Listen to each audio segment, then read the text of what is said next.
അമേരിക്കയുടെ മുഖത്ത് നോക്കി ഇന്ത്യ അമേരിക്കയെ ആട്ടിവിടുന്നത് നിങ്ങൾക്ക് സങ്കല്പിക്കാൻ കഴിയുമോ? കോൺഗ്രസിന്റെ കാലത്താണെങ്കിൽ ഒരുപക്ഷെ നിങ്ങൾക്ക് സങ്കല്പിക്കാൻ പോയിട്ട് നിങ്ങളുടെ സ്വപ്നങ്ങളിൽ പോലും ഇതുണ്ടാകുമായിരുന്നില്ല. പക്ഷേ ഇപ്പോൾ അങ്ങനെ ഒരു സംഭവം നടന്നിരിക്കുകയാണ്. ഈ സംഭവം നമ്മുടെ കേരളത്തിലെ മാധ്യമങ്ങളോ നമ്മുടെ ദേശീയ മാധ്യമങ്ങളോ ഒന്നും തന്നെ റിപ്പോർട്ട് ചെയ്ത് കണ്ടില്ല.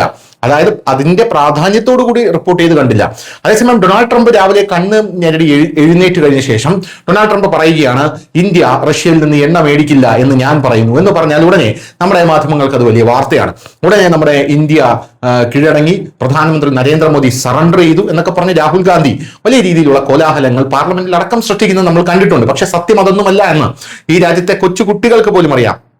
ഇന്ത്യയുടെ പ്രധാനമന്ത്രിയായി നരേന്ദ്രമോദി വന്ന ശേഷം ഏത് തരത്തിലാണ് നമ്മളും ലോക രാജ്യങ്ങളുമായിട്ടുള്ള ഡീലുകൾ പോകുന്നത് എന്ന് എല്ലാ കാര്യങ്ങളും പബ്ലിക് ഫോറത്തിൽ അല്ലെങ്കിൽ പബ്ലിക് പ്ലാറ്റ്ഫോമുകളിൽ നല്ല സ്പഷ്ടവും വ്യക്തവുമായി തുറന്നിട്ടിരിക്കുകയാണ്. എന്ത് തന്നെയായിരുന്നാലും ഇപ്പോഴിതാ ഒരു വാർത്ത പുറത്തു വരുന്നത് നമ്മുടെ ജയശങ്കർ, നമ്മുടെ വിദേശകാര്യമന്ത്രിയായിട്ടുള്ള ജയശങ്കർ, അദ്ദേഹത്തിന്റെ ഒരു പ്രസ്താവനയാണ് ഇപ്പോൾ പുറത്തു വന്നിരിക്കുന്നത്. അത് അദ്ദേഹം ഇവിടെ നിന്നുമല്ല പറഞ്ഞത്, അദ്ദേഹം പറഞ്ഞത് വിദേശത്തിന്റെ മണ്ണിൽ നിന്നാണ് പറഞ്ഞിരിക്കുന്നത്. എന്തുകൊണ്ട് ഇന്ത്യൻ പ്രധാനമന്ത്രി നരേന്ദ്രമോദി പ്രതികരിക്കുന്നില്ല, വിദേശകാര്യമന്ത്രി പ്രതികരിക്കുന്നില്ല എന്നൊക്കെയുള്ള ചോദ്യത്തിന് ഒരു മറുപടി കൂടിയാണിത് എന്ന് പറയേണ്ടി വരും.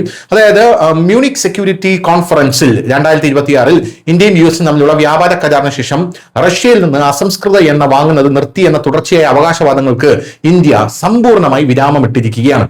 അന്താരാഷ്ട്ര വേദിയിൽ ഇന്ത്യയുടെ തന്ത്രപരമായ സ്വയംഭരണം ആവർത്തിച്ച് പറയുമ്പോൾ വിദേശകാര്യമന്ത്രി എസ് ജയശങ്കർ ഇന്ത്യയുടെ ഊർജ്ജ സുരക്ഷാ തീരുമാനങ്ങൾ ഒരു ബാഹ്യ സമ്മർദ്ദത്തിനും വിധേയമാകില്ല, മറിച്ച് ദേശീയ താൽപര്യത്തിന്റെ അടിസ്ഥാനത്തിൽ മാത്രമേ എടുക്കൂ എന്ന് വ്യക്തമാക്കി. അതായത് ഞങ്ങൾ എവിടെ നിന്ന് എണ്ണ മേടിക്കണമെന്ന് ഞങ്ങൾ തീരുമാനിച്ചുകൊള്ളാം, അത് നിങ്ങൾ ആരും തന്നെ തീരുമാനിക്കേണ്ടതോ അതോർത്ത് തലമുണ്ടാക്കേണ്ട ആവശ്യമോ ഇല്ല എന്നാണ് നമ്മുടെ ജയശങ്കർ പറഞ്ഞിരിക്കുന്നത്. ഈ വേദിയിൽ അമേരിക്കയുടെ മാർക്ക് റൂബിയോ ഉണ്ടായിരുന്നു എന്നുള്ളതാണ് മറ്റൊരു പ്രധാനപ്പെട്ട കാര്യം. അമേരിക്കയുടെ കർണത്തേറ്റ അടിയായി പോയി നമ്മുടെ ജയശങ്കർ പറഞ്ഞ ഈ ഒരു കാര്യം എന്ന് പറയുന്നത്. എന്തായാലും മ്യൂണിക് സുരക്ഷാ സമ്മേളനത്തിൽ ജർമ്മൻ നേതാവ് ജോഹാൻ വേസ്പുളുമായി നടത്തിയ ചർച്ചയിൽ എസ് ജയശങ്കർ പറഞ്ഞത് ഇങ്ങനെയാണ്: തന്ത്രപരമായിട്ടുള്ള സ്വയംഭരണത്തിന് ഞങ്ങൾ പൂർണ്ണമായും പ്രതിജ്ഞാബദ്ധരാണ്. അത് ഞങ്ങളുടെ ചരിത്രത്തിന്റെയും വികസനത്തിന്റെയും അവിഭാജ്യ ഘടകമാണ്. റഷ്യയിൽ നിന്ന് അസംസ്കൃത എണ്ണ വാങ്ങാനുള്ള തീരുമാനം ഒരു രാഷ്ട്രീയ നിലപാടല്ല, മറിച്ചൊരു വിപണി ആവശ്യമാണ്. ലഭ്യത, ചെലവ്, അപകട സാധ്യതകൾ എന്നിവ കണക്കിലെടുത്താണ് ഇന്ത്യൻ എണ്ണ കമ്പനികൾ വാണിജ്യ തീരുമാനങ്ങൾ എടുക്കുന്നത്. അതിന് നിങ്ങൾക്ക് എന്താണ് എന്നുള്ള രീതിയിലാണ് നമ്മുടെ ജയശങ്കർ സംസാരിച്ചത്. വിദേശകാര്യമന്ത്രി എസ് ജയശങ്കർ യൂറോപ്യൻ രാജ്യങ്ങളെ രൂക്ഷമായി വിമർശിച്ചുകൊണ്ടാണ് ഇത് പറഞ്ഞിരിക്കുന്നത്. യൂറോപ്യൻ കമ്പനികൾ സ്വന്തം താല്പര്യങ്ങൾ നോക്കുന്നത് പോലെയാണ് ഇന്ത്യൻ കമ്പനികളും പ്രവർത്തിക്കുന്നത്. ഇന്ത്യ നിലവിൽ മൊത്തം എണ്ണ ആവശ്യത്തിന്റെ 35% റഷ്യയിൽ നിന്നാണ് വാങ്ങുന്നത്. അതേസമയം യുഎസിൽ നിന്നുള്ള വാങ്ങലുകൾ 10% വർദ്ധിപ്പിച്ചിട്ടുണ്ട്.